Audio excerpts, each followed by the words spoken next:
Hello, hello, hello. Thank you so much for joining Live Chat this beautiful afternoon, morning, evening. I don't know where you are watching this video, from whatever part of the world you are, but either way, you are welcome. And I'm so glad that you are joining me on today's topic. Now, please, if you have not already, subscribe to this channel, Live Chat. Share with a friend, share with somebody who you think would be blessed by this message or any other messages that I've done so far.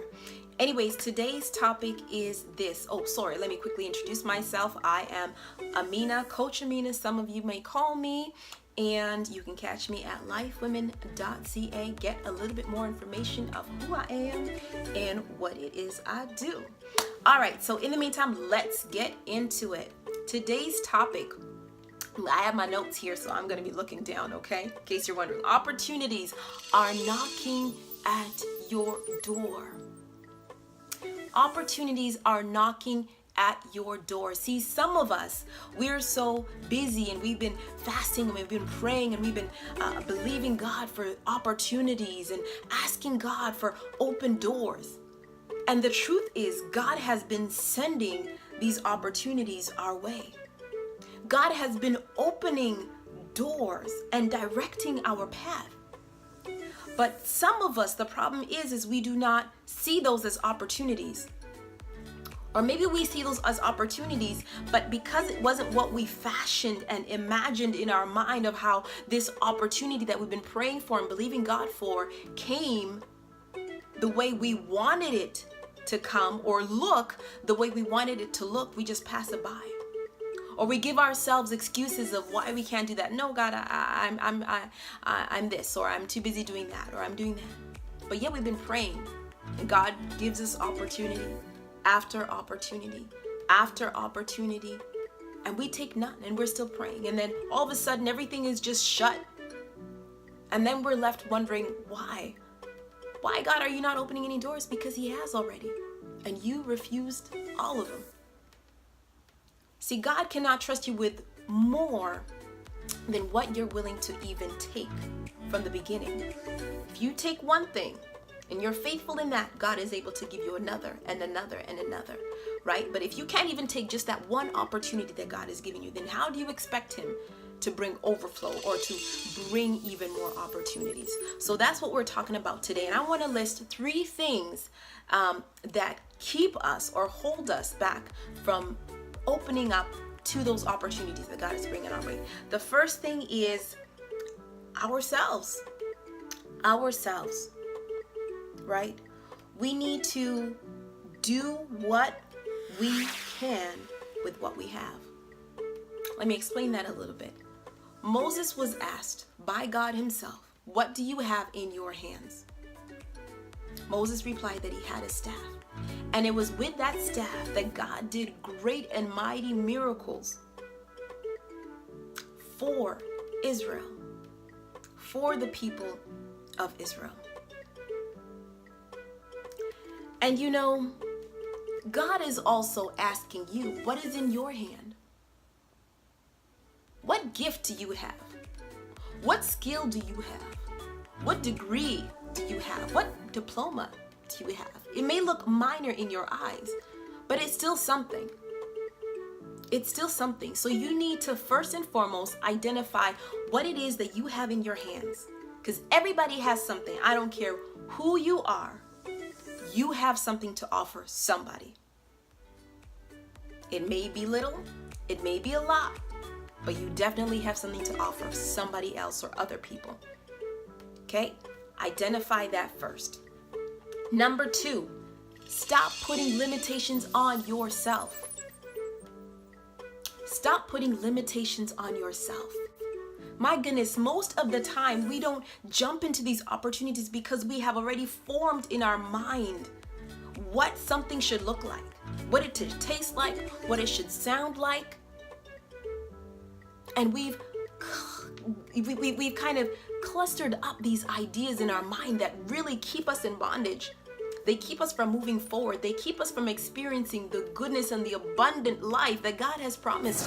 I can testify to this because for many years I limited myself with my own beliefs. my own thoughts. And so you need to identify what thoughts, what am I saying to myself that is limiting me? I was watching a video by the late Dr. Miles Monroe, and he was sharing a bit of his testimony. And he came from a very poor background, very poor background. Everything was up against him to be a failure. The setup was there for him to be a failure. He was told that he was no good, that he was not smart. You know, he came from such a large family. The economic system from the area that he was born was terrible. So everything was up against him. But he refused to allow those things to limit him. Why? Because his mind was up here, above his limitations. And because of that, he became the man that he was, a mighty man of God, touching lives and blessing people. This is a man that was told that he was not smart, that he was not educated.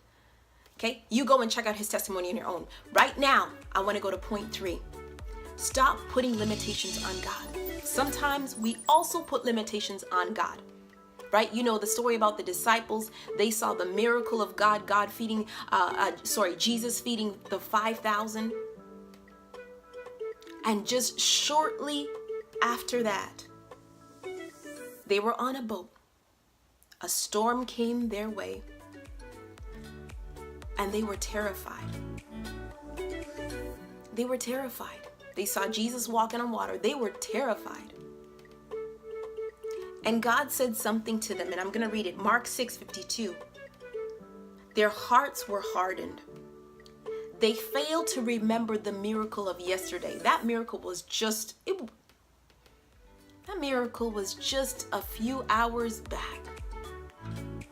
You need to remember what God has done for you. You need to think back, because some of you guys have been through some crazy situations. And if not for God, maybe you would have been dead, homeless. My goodness, I can't imagine what could have happened to you if not for God. So you need to remember what God has done for you, and remember that He is the same God that delivered you then, the same God that is with you now, and the same God that will be with you tomorrow. And when you keep this in mind, then you understand, and you truly understand, that nothing is impossible with God. The same God that brought you out of that wilderness is the same God that is able to take you into abundance. You just got to trust Him the same way you trusted Him back then. Is the same way you got to walk in faith in this next season of your life. There's a scripture I want to just release to you. And it really blessed me, because it was just open to me in such a revelatory way.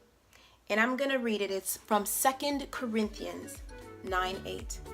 It's from the TPT version. I'm not very familiar with that version, but I really loved the way it was put. It says, yes, God is more than ready. My goodness, He is more than ready to overwhelm you with every form of grace. Every form of grace. So that you will have more than enough of everything. Every moment and in every way. He will make you overflow. Come on, are you hearing this? Overflow with abundance in every good thing you do. That's powerful. Let that just sink in and resonate. Go back to your own study time. That's 2 Corinthians chapter 9, verse 8. You can check out the TPT version, because I really love the way, and just compare the different versions. But really sink in, let that sink into you, and try to understand what God is saying to you. He's saying that He's able. You got to step out of your comfort zone. You got to take on that opportunity that God has put your way. By faith, move with God. It may look little. It may look impossible. But most of the time, those limitations come from us. It ain't always the devil. I like to say that. It ain't always the devil, baby. A lot of times it comes from our mind. The way we think. The way we view things. The way we see God. Is God above your situation? Or is your situation above God? You got to choose. Identify your gifts. God is able and He is ready.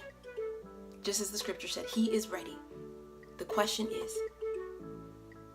are you ready for overflow? Are you ready to trust God in this next season of your life? Be blessed by this message. Until next time, it's your girl, Coach.